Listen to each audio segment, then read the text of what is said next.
Assalamualaikum warahmatullahi wabarakatuh. Perkenalkan, saya Insira Erleni Danovit, NIM 19033029.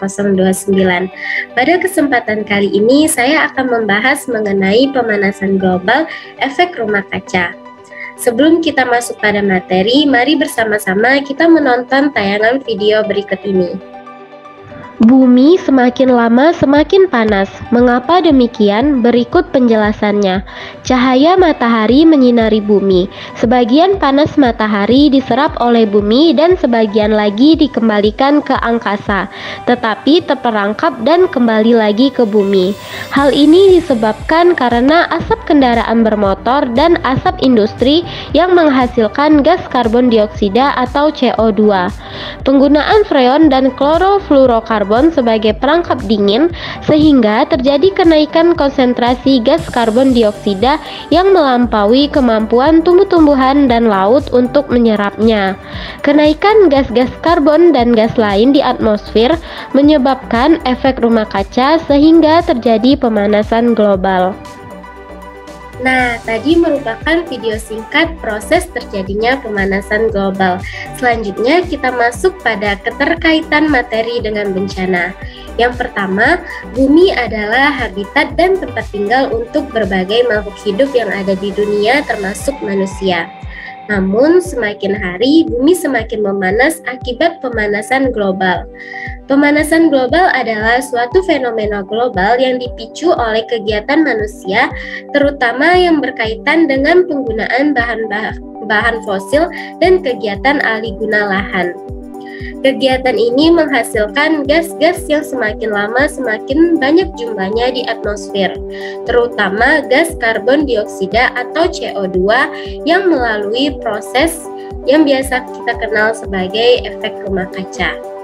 Efek rumah kaca adalah sebuah istilah yang cukup erat kaitannya dengan pemanasan global.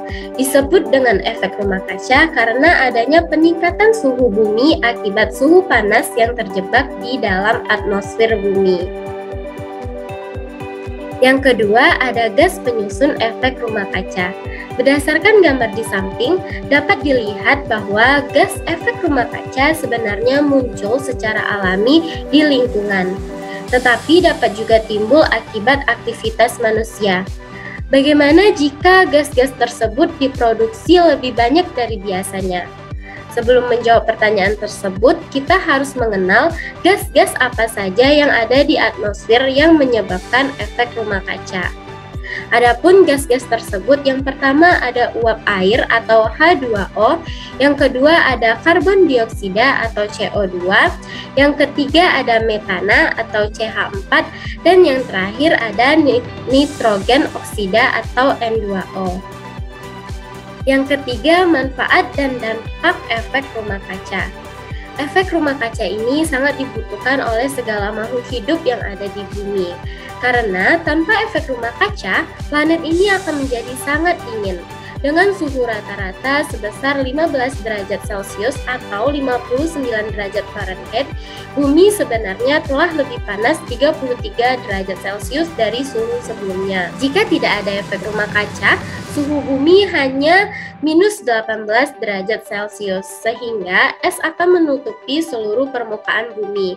Akan tetapi, sebaliknya apabila gas-gas tersebut diproduksi berlebihan di atmosfer, maka akan mengakibatkan pemanasan global.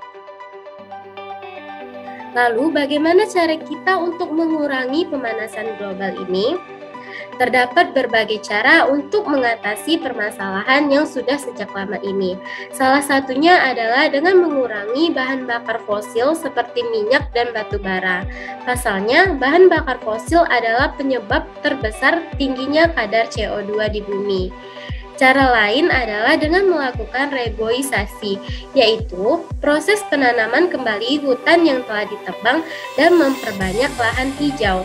Dengan begitu, CO2 akan terserap oleh tumbuhan dan mengurangi dampak pemanasan global.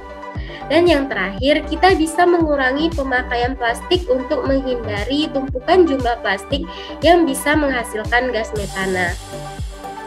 Selain itu, limbah plastik akan sulit terurai oleh lingkungan.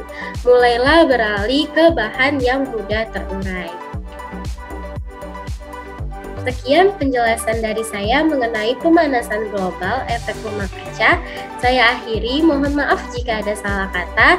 Wassalamualaikum warahmatullahi wabarakatuh.